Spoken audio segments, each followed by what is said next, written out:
Benjamin Franklin, January 17, 1706, Old Style Calendar, January 6, 1705, to April 17, 1790, was one of the founding fathers of the United States of America. A noted polymath, Franklin was a leading author and printer, satirist, political theorist, politician, scientist, inventor, civic activist, statesman, and diplomat. As a scientist, he was a major figure in the Enlightenment and the history of physics for his discoveries and theories regarding electricity. He invented the lightning rod, bifocals, the Franklin stove, a carriage odometer, and a musical instrument. He formed both the first public lending library in America and the first fire department in Pennsylvania. He was an early proponent of colonial unity, and as a political writer and activist, he, more than anyone, invented the idea of an American nation. And as a diplomat during the American Revolution, he secured the French alliance that helped to make independence possible. Franklin is credited as being foundational to the roots of American values and character, a marriage of the practical and democratic Puritan values of thrift, hard work, education, community spirit, self-governing institutions, and the opposition to authoritarianism, both political and religious, with the scientific and tolerant values of the Enlightenment. In the words of Henry Steele Commager, "In Franklin could be merged the virtues of Puritanism without its defects, the illumination of the Enlightenment without its heat."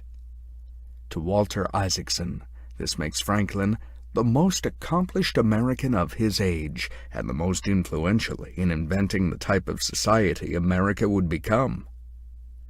Born in Boston, Massachusetts, Franklin learned printing from his older brother and became a newspaper editor, printer, and merchant in Philadelphia, becoming very wealthy, writing and publishing Poor Richard's Almanac and the Pennsylvania Gazette. Franklin was interested in science and technology and gained international renown for his famous experiments. He played a major role in establishing the University of Pennsylvania and Franklin and Marshall College, and was elected the first president of the American Philosophical Society. Franklin became a national hero in America when he spearheaded the effort to have Parliament repeal the unpopular Stamp Act.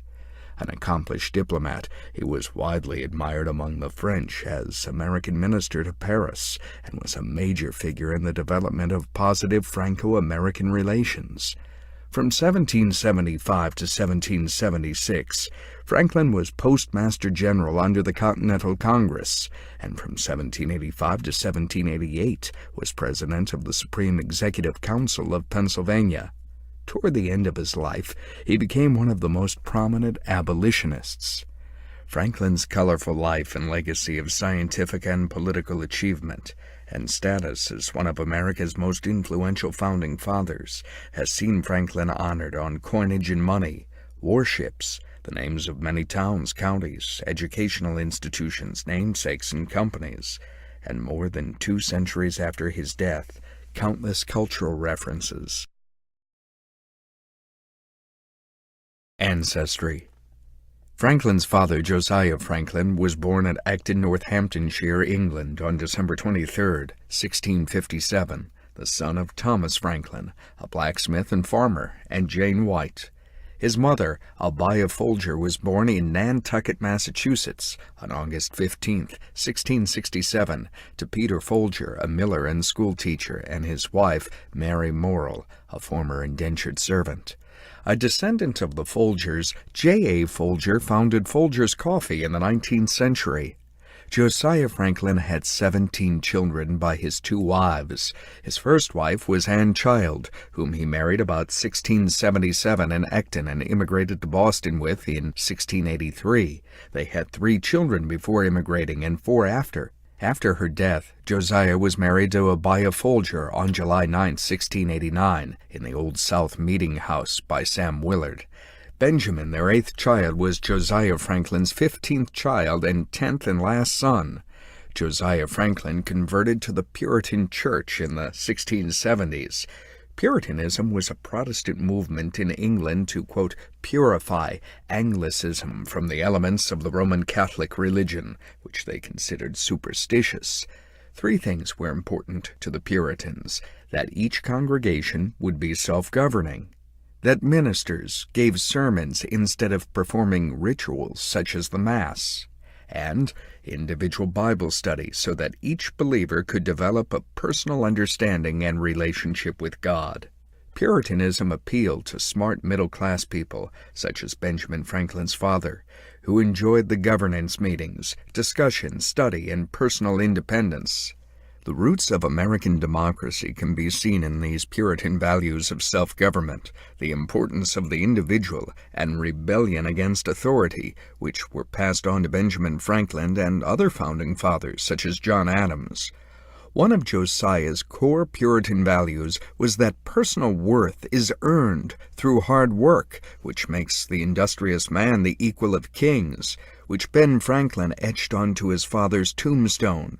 From his father Josiah's favorite Bible quote from the Hebrew Bible, Proverbs 22 verse 29, "Seest thou a man diligent in his calling, he shall stand before kings."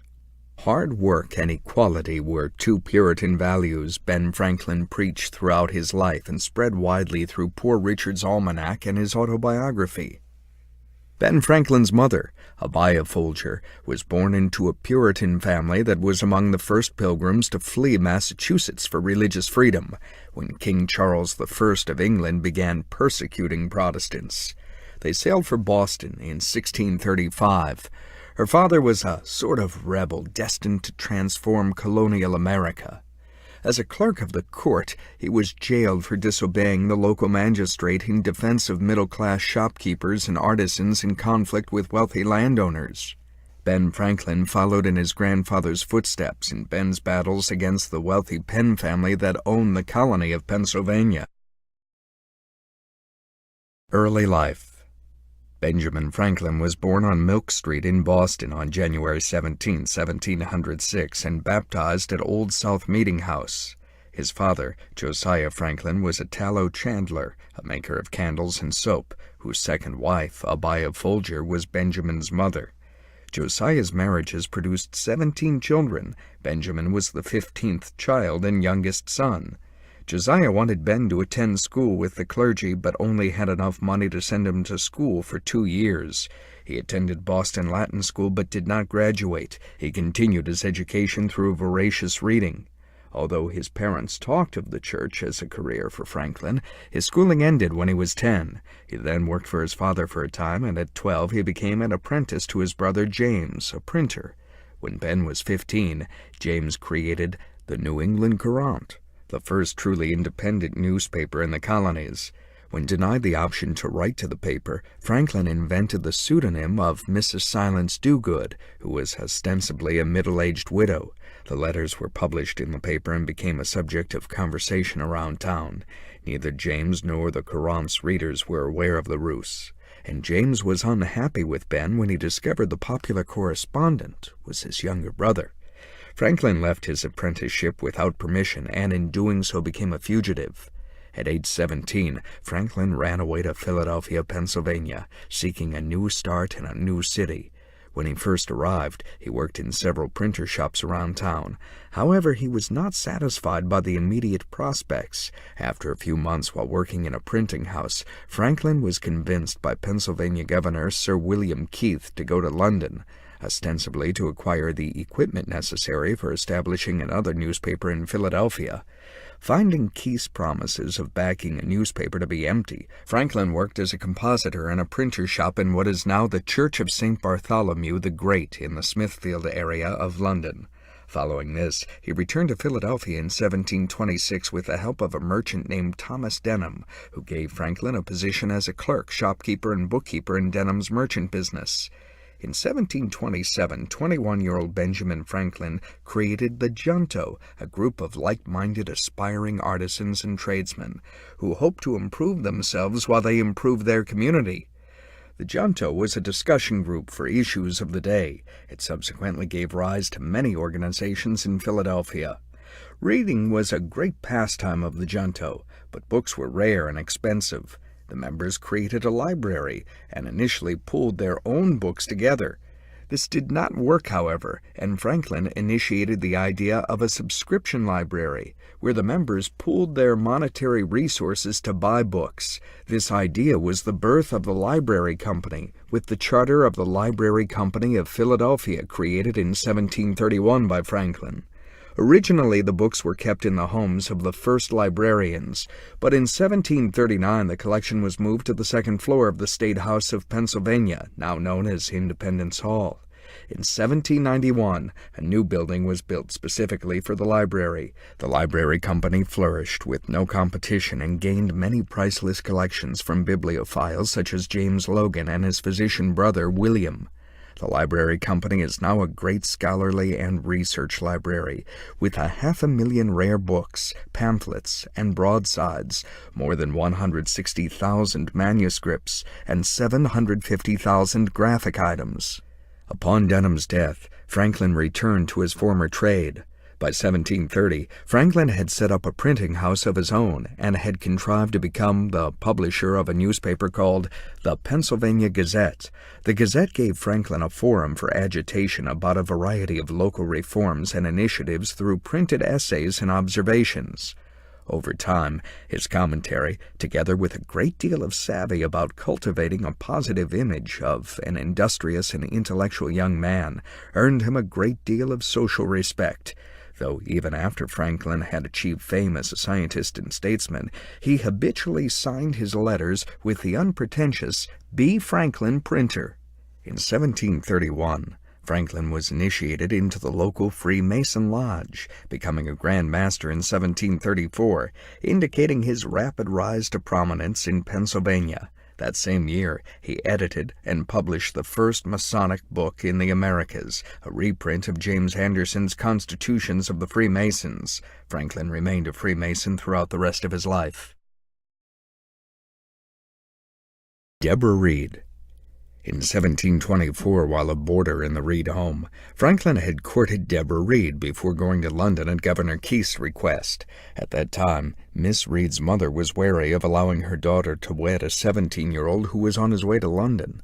Her own husband having recently died, Mrs. Reed declined Franklin's offer of marriage. While Franklin was in London, Deborah married a man named John Rogers. This proved to be a regrettable decision. Rogers shortly avoided his debts and prosecution by fleeing to Barbados, leaving Deborah behind. With Rogers' fate unknown and bigamy illegal, Deborah was not free to remarry. In 1730, Franklin acknowledged an illegitimate son named William, who would eventually become the last Loyalist governor of New Jersey. While the identity of William's mother remains unknown, perhaps the responsibility of an infant child gave Franklin a reason to take up residence with Deborah Reed. William was raised in the Franklin household, but eventually broke with his father over the treatment of the colonies at the hands of the Crown. However, he was not above using his father's fame to enhance his own standing. Franklin established a common law marriage with Deborah Reed on September 1, 1730. In addition to raising William, Benjamin and Deborah Franklin had 2 children together. The first, Francis Folger Franklin, born October 1732, died of smallpox in 1736.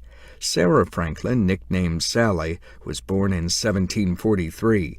She eventually married Richard Bach, had 7 children, and cared for her father in his old age. Deborah's fear of the sea meant that she never accompanied Franklin on any of his extended trips to Europe, despite his repeated requests. However, Franklin did not leave London to visit Deborah even after she wrote to him in November 1769 saying her illness was due to dissatisfied distress because of his prolonged absence. Deborah Reed Franklin died of a stroke in 1774 while Benjamin was on an extended trip to England. Success as an author. In 1733, Franklin began to publish the famous Poor Richard's Almanac, with content both original and borrowed, under the pseudonym Richard Saunders, on which much of his popular reputation is based. Franklin frequently wrote under pseudonyms.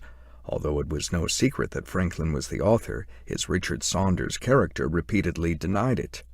Poor Richard's Proverbs, adages from this almanac such as, "A penny saved is 2 pence dear," often misquoted as "a penny saved is a penny earned." "Fish and visitors stink in 3 days," remain common quotations in the modern world. Wisdom in folk society meant the ability to provide an apt adage for any occasion, and Franklin's readers became well prepared. He sold about 10,000 copies per year, a circulation equivalent to nearly 3 million today. In 1758, the year in which he ceased writing the almanac, he printed Father Abraham's Sermon, also known as The Way to Wealth. Franklin's autobiography, published after his death, has become one of the classics of the genre. His sayings, "Early to bed, early to rise makes a man healthy, wealthy, and wise." They would sacrifice essential liberty to obtain temporary safety, deserve neither liberty nor safety.